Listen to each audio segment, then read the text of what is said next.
अस्सलामु अलैकुम व रहमतुल्लाह। अशहदु अन ला इलाहा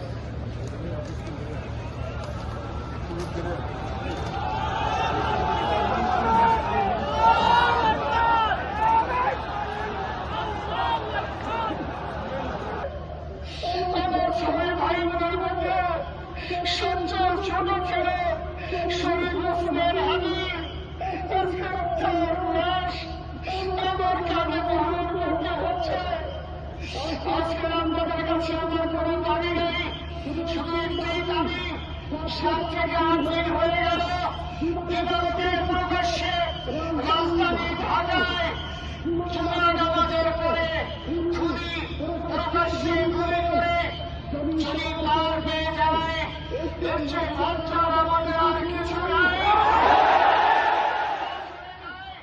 আজ থেকে 7 ঘন্টা সময় তারা কেমন করে গেল এই প্রশ্ন জাতির কাছে রেখে গেলাম।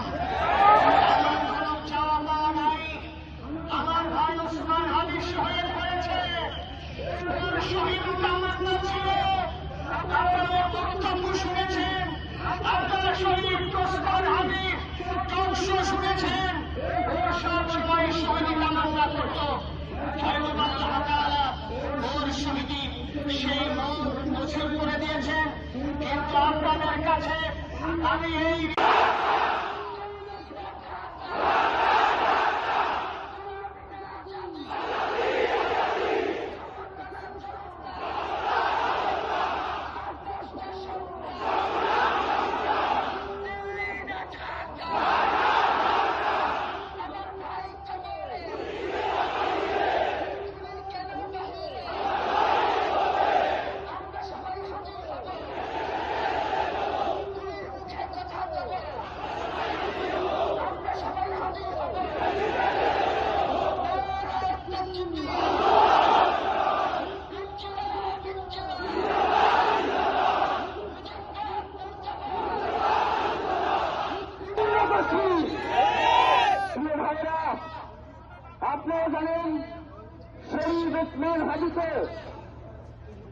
जैसे कि मैं सो रहा हूँ तो पिताजी को जगाना है मुझे, तो वो डायरेक्ट उठाने के बजाय, और हिंसा की परंपरा मेरे यहाँ नहीं थी सौभाग्य से, तो वो क्या करते थे कि उस कमरे में आ जाएंगे या बाहर से गुजरेंगे और चौपाई बोलेंगे, प्रात काल उठ गए रघुनाथा मात पिता गुरु नावही माता। कभी कभी मैं गुस्से में उठ करके अरे पापा चरण स्पर्श किया और सो गया। मैंने कहा अब मत उठाना।